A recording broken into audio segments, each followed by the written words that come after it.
Hey, you're watching Half Asian Tarot Queen, and I'm Lisa, and it's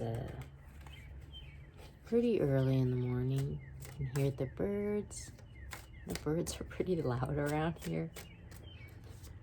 But yeah, I'm starting with the Radiant Wise Spirit Tarot, and I'm gonna, well, okay, so when I split the deck, and this is what comes out. We got this star and we got the Three of Swords. So it's really interesting because when I was shuffling, I kept getting these splits where it was like one of them was really good and one of them was not.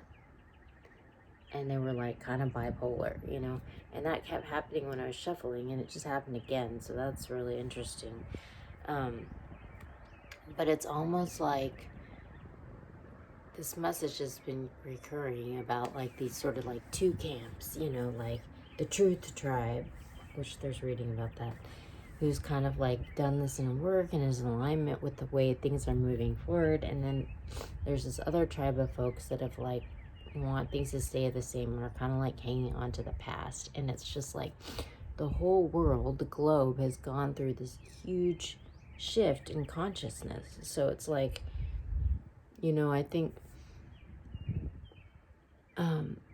that mechanism of survival has been perfectly viable in like most of our history, but like right now, because of the way things have gone down in the last couple years, like that is not gonna work, and it's only gonna lead to heartbreak. Underneath heartbreak, we have like walking away from something that like no longer serves you is going to lead to love. So that's interesting because it's just like the thing that's going to like heal this heartbreak is to like actually move on, you know, with this camp of people who kind of like already done it. So yeah, like it's sort of like the time in history when being a traditionalist is like not, it's just not gonna work right now. Under the star, we have the King of Cups, and we have the Hangman. So it's like actually someone who's kind of like operating from a heart-centered place is just like fully empowered there, and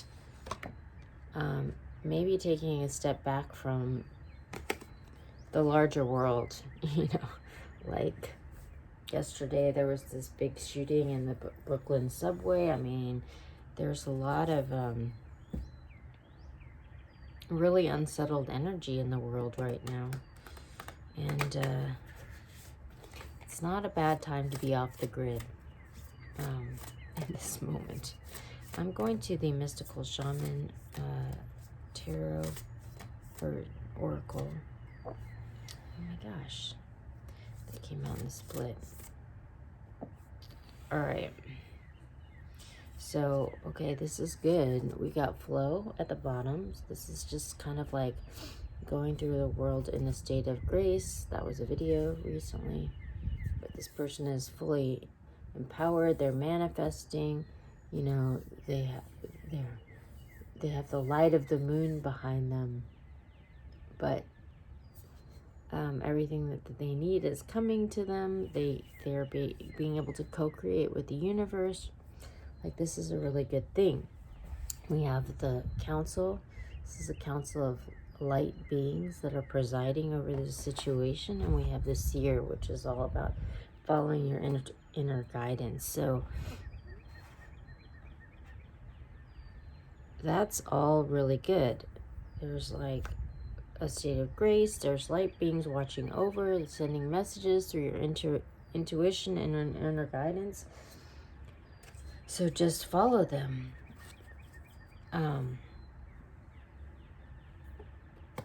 This is actually looking really good, except for unless you're kind of like slow to move on, then it's like there's maybe going to be a trigger to like sort of like force that to happen.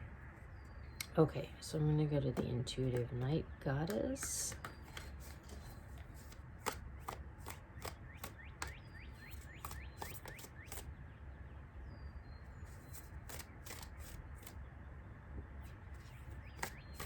This reading is looking really good too.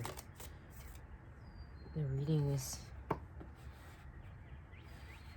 have been,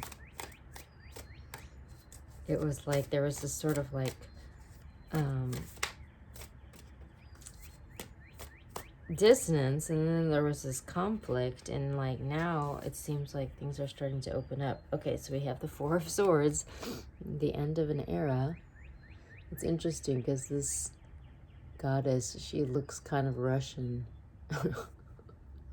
So I don't know what that means, but I think that's kind of interesting. We have the Sun, we have the Nine of Cups, we have the Eight of Cups, and we have the Eight of Swords. So, I mean, this is really good. Happiness, fulfillment, abundance, happy family, wishes coming true. We have the Eight of Cups, like moving on from something that no longer serves you. And we have the Eight of Swords, which is like not really seeing a path forward because you're sort of blindfolded by fear and anxiety. You're like not able to receive the messages that allow you to be in this sort of state of flow. So,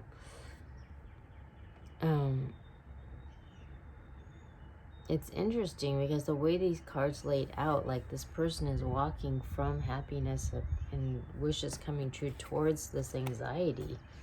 So it's just sort of like interesting given this, I mean, message. It's been super good except for this one like heartbreaking thing, which this person is kind of like walking towards. I'm gonna go to the Everyday Tarot and see if we can get some more clarification. It's like, why are we walking towards fear and anxiety? We're like in flow, we're like guided, we got everything working out.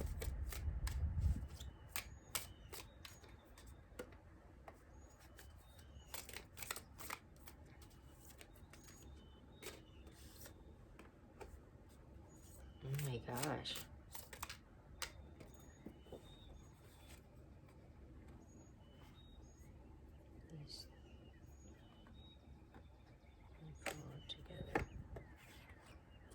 Okay, so at the bottom we have the Six of Wands. So that's victory. I mean, that's also good. And we have Three of Cups underneath it. Like, this is really good. But we have fear and anxiety. We have, and that moving on to this total rock bottom. And then these all came out together, which was like a message coming in. And then we have these two fours, the Four of Cups and the Four of Pentacles, which is a card of like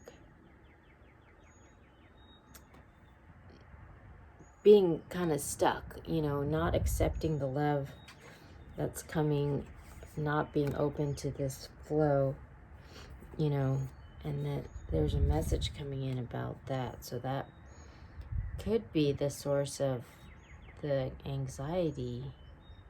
It's like things are going really well, but yet there's this message coming in, perhaps about that, you know, maybe this camp, like maybe that's what's upsetting. Like, this person's really doing well, but yet they're watching this happen in their environment, even though they're like actually being victorious. So I'm gonna go to the Queen of the Moon Oracle because it's like, oh my gosh, this is really good. And it's like, yeah, good for you, you know, like that's kind of how it's coming out. All right, let's see.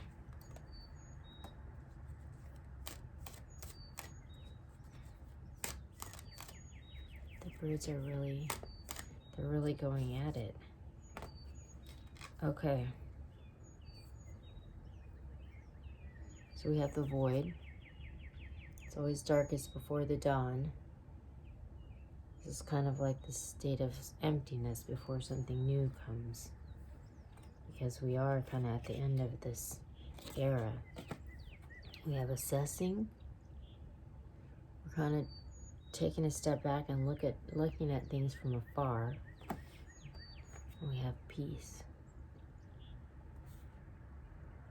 This person has this bubble of peace around them.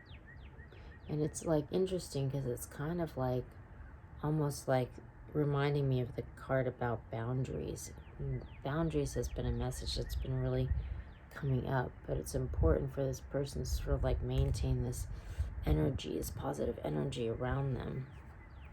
And so like kind of what I'm getting from this is like it might be, in order to maintain peace, it might be important to sort of like maintain a certain amount of distance from whatever this situation is, because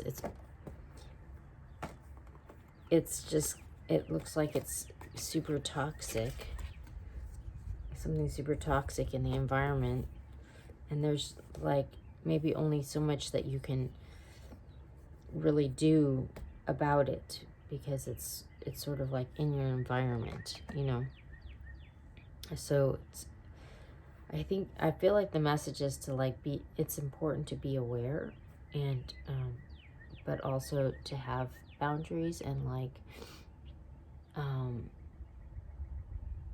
be focused on your own peace, because this might be a lesson about codependence and sort of